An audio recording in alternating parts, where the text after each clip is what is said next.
Isa sa mga pinaka-napapansin ngayon sa mundo ng boxing at entertainment ay ang mabilis na pag-angat ni Emmanuel "Eman" Bacosa Pacquiao.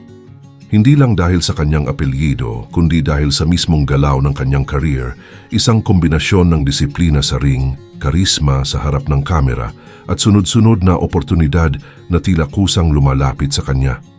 Sa murang edad, malinaw na hindi na lang siya basta anak ng isang alamat. Unti-unti, bumubuo na siya ng sarili niyang pangalan. Sa bawat laban niya sa boxing, makikita ang gutom niya na patunayan ang sarili. Hindi siya basta pumapasok sa ring para magpakitang gilas. Ramdam na ramdam ang intensyon niya na hindi lang siya anak ni Pacquiao, kundi isang fighter na may sariling kwento. At habang tumatagal, mas lalong nagiging malinaw sa mga fans at observers na may kakaiba sa batang ito. May composure, may timing, at higit sa lahat, may disiplina. Pero hindi lang sa boxing umiikot ang usapan tungkol kay Eman.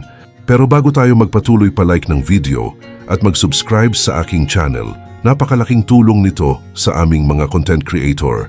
Maraming salamat po. Habang patuloy siyang umaangat sa sports, sabay din itong sinasamahan ng paglawak ng kanyang presence sa mundo ng endorsements at entertainment.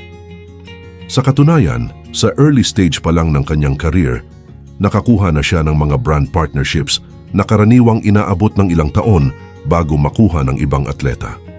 Kabilang dito ang mga kilalang pangalan tulad ng Bench, Bello Medical Group, Swatch, IAM Worldwide, WeatherGuard at Yamaha.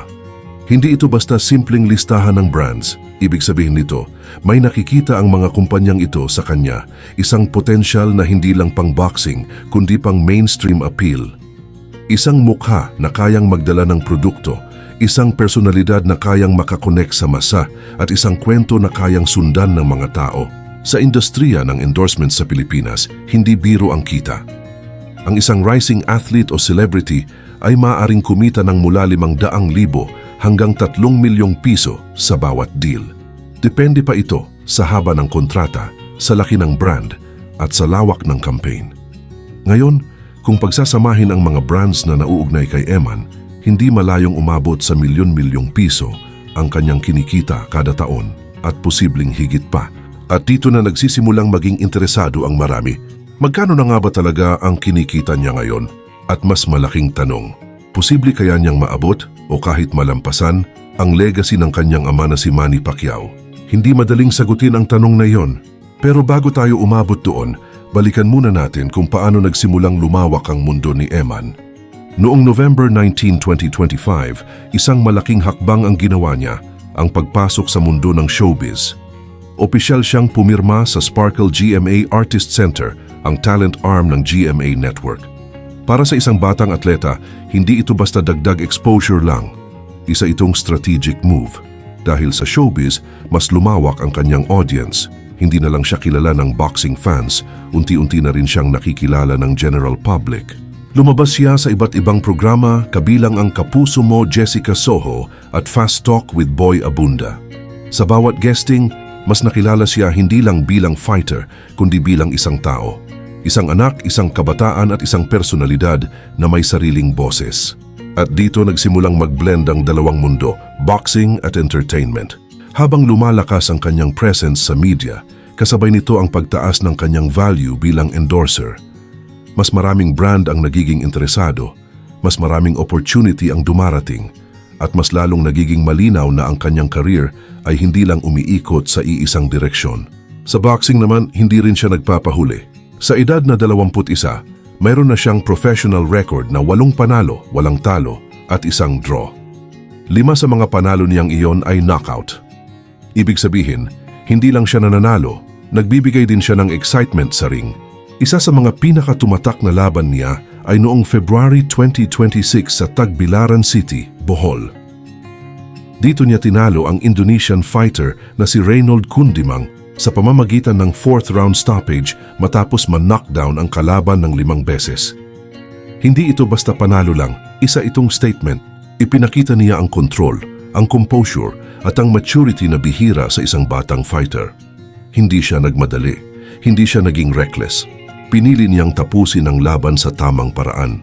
At doon nagsimulang mas seryosohin siya ng mga tao. Pero hindi maikakaila, kasama sa kwento niya ang bigat ng kanyang apelido.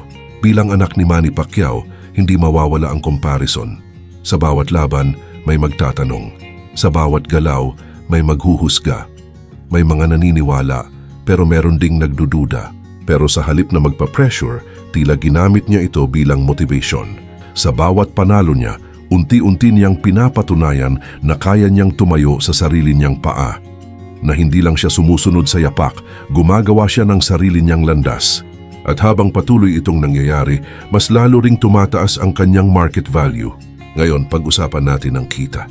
Sa mundo ng professional boxing, ang kita ng isang atleta ay karaniwang nanggagaling sa tatlong pangunahing sources: fight purse, endorsements, at media projects. Sa bawat laban, ang isang rising fighter ay maaaring kumita ng mula 300,000 hanggang higit 1 milyong piso. Habang tumataas ang kanyang popularity, tumataas din ang kanyang bayad. Pero sa totoo lang, sa modernong panahon, ang tunay na malaking pera ay nasa endorsements. At dito malakas si Eman. Sa dami ng brands na nauugnay sa kanya, may mga estimation na nagsasabing maaari siyang kumita ng mula 5 milyon hanggang 15 milyong piso kada taon mula sa endorsements pa lang. Kapag isinama pa ang kanyang kita sa boxing at showbiz, posibleng umabot sa 8 milyon hanggang 20 milyong piso ang kanyang annual earnings. At tandaan, nasa simula pa lang siya. Pero kahit gaano kalaki ang numerong iyon, hindi pa rin ito basta maihahambing sa naabot ng kanyang ama. Sa loob ng mahigit 2 dekada, si Manny Pacquiao ay kumita ng daan-daang milyong dolyar mula sa boxing, pay-per-view events, endorsements at negosyo. Isa siyang global icon, isang pangalan na kilala sa buong mundo. Kaya ang tanong, kaya bang abutin iyon ni Eman? Sa ngayon mahirap sabihin, pero ang malinaw, nasa tamang direksyon siya. Isang patunay dito ang nangyaring usap-usapan kamakailan. Isang larawan ang kumalat sa social media. Makikita si Eman na nakatayo sa tabi ng isang modern at sleek na motorsiklo. Simple lang sa unang tingin, pero mabilis itong naging viral. Maraming tanong ang lumabas. Bagong bili ba niya ito? Reward ba ito sa sarili? O simbolo ng kanyang pag-angat? Pero kalaunan, lumabas ang totoo. Hindi lang ito simpleng motor. Ito ay bahagi ng isang campaign kung saan siya ang napiling brand ambassador ng Yamaha. Isang malaking hakbang ito sa kanyang karir. Dahil ang pagiging ambassador ng isang international brand ay hindi basta ibinibigay, pinipili ito, pinag-iisipan, at ibinibigay lamang sa mga personalidad na may malakas na impact. Sa campaign na iyon, ipinakita si Eman bilang simbolo ng bagong henerasyon, malakas, mabilis, determinado at may pangarap. At dito lalong naging malinaw ang direksyon ng kanyang career. Hindi lang siya boxer, hindi lang siya celebrity, isa siyang brand. Habang patuloy siyang lumalaban sa ring, at lumalawak ang kanyang presensya sa labas nito, mas lalo pang nagiging interesante ang kanyang journey. Dahil hindi lang ito kwento ng isang atleta, ito ay kwento ng isang kabataang unti-unting bumubuo ng sarili niyang pangalan sa ilalim ng isang napakalaking anino. At sa bawat hakbang niya, mas lalong nagiging malinaw na maaaring hindi niya kailangang malampasan ang kanyang ama para maging matagumpay. Dahil sa huli, ang tunay na laban niya ay hindi laban sa legacy ng iba, kundi laban sa sarili niyang limitasyon. At kung magtutuloy-tuloy ang ganitong trajectory, ang disiplina, ang focus at ang tamang opportunities, hindi malayong balang araw, ang pangalang Eman Pacquiao ay hindi na ikukumpara, kundi kikilalanin bilang sarili niyang alamat. Ngayon, ikaw, ano sa tingin mo? May potential ba siyang maging susunod na malaking pangalan sa boxing ng Pilipinas? O mas malaki pa ang nakalaan sa kanya sa labas ng ring? Comment mo sa baba. At kung nagustuhan mo ang kwentong ito, like, subscribe, at samahan mo kami sa mga susunod pang malalalim na kwento. Salamat sa panonood.